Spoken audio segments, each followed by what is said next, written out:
Hi, my name is Katie Rowe, and this is my Go See a Video. Today I'm here with Patricia Moya, the GM of Lumalnati's in Bolingbrook.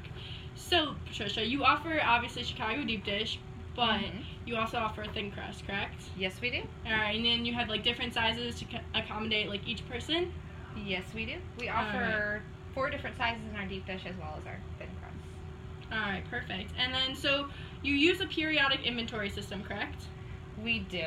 Alright, and then how do you go through the inventory each week? Like, how often do you do the inventory?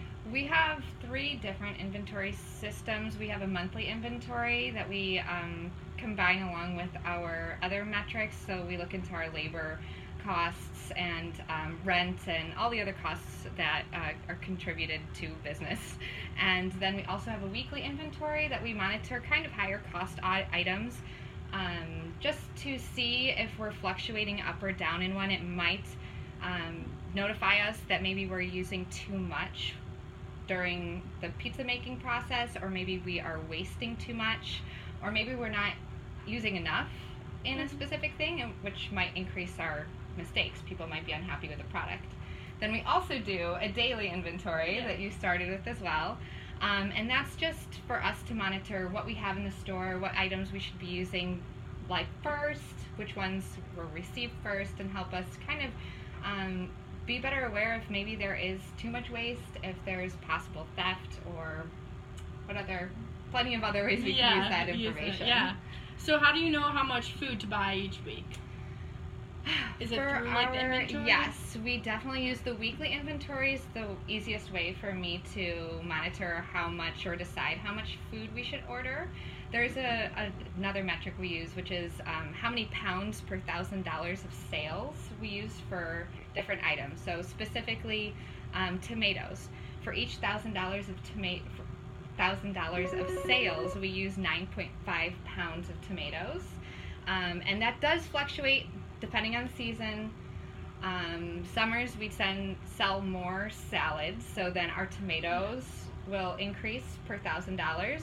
And so it's kind of like a weekly monitor depending on the season, depending on quality of product, and we may need to order, let's say, 10 pounds of tomatoes per $1,000 of sales, versus in the wintertime maybe closer to 8.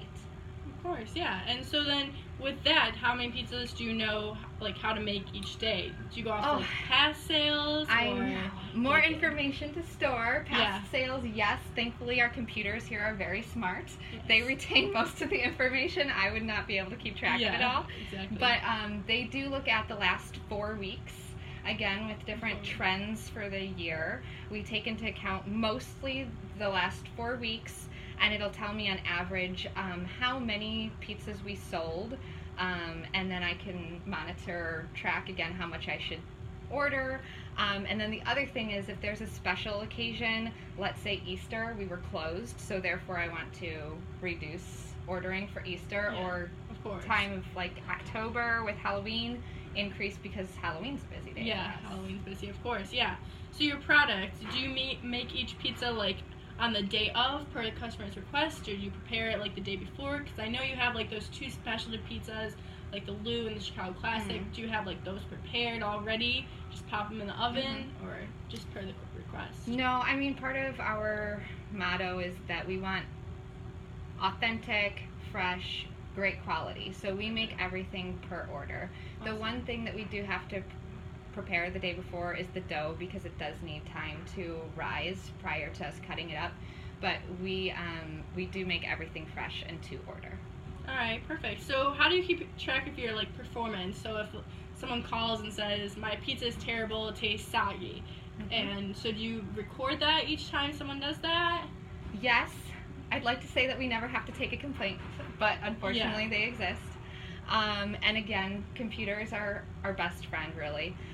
We do log where the mistake came from, whether it was a ordering problem, like the person who took the order made a mistake in punching it in or misheard, whether it was a delivery problem, if they forgot part of the order when they were bringing it to the customer. Otherwise, kitchen as well. Whether they made it wrong or overcooked it or whatever the occurrence was, then we can keep track of each month. We do that with our monthly inventory as well, is we track again to see where we're fluctuating with our problems. Do we need to retrain our kitchen? Is there a specific person that is taking phone orders wrong? And so then we monitor and correct through that information. Okay, so even when the person takes home the pizza, it's still going to be your responsibility to take care of them, right? Yes, absolutely. Yeah, you still. All right, perfect. So is it competitive to match with other stores like sales? Like I know we have like different locations. Sure. We have like 42 other locations, like even carry-out stores included. Absolutely.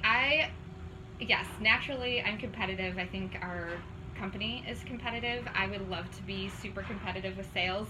There are different communities that tend to have higher sales naturally, or maybe they just have like more residents in that area or whatever. For the sales itself are a little bit more difficult for us to have an effect over, but the area that we can really control is our percentage of profit. And that's where I get most competitive of, because even if you're the busiest store with the highest sales in the company, if you don't manage your labor, your food cost, the number of complaints that you make or have, then you can lose any gain that you could potentially have from that. Of course, so for me, I like to compete in like where we are, percentage of profit. Okay. All right. Well, thank you. This is Lou Malnati's. This is Patricia Moya. Thank you.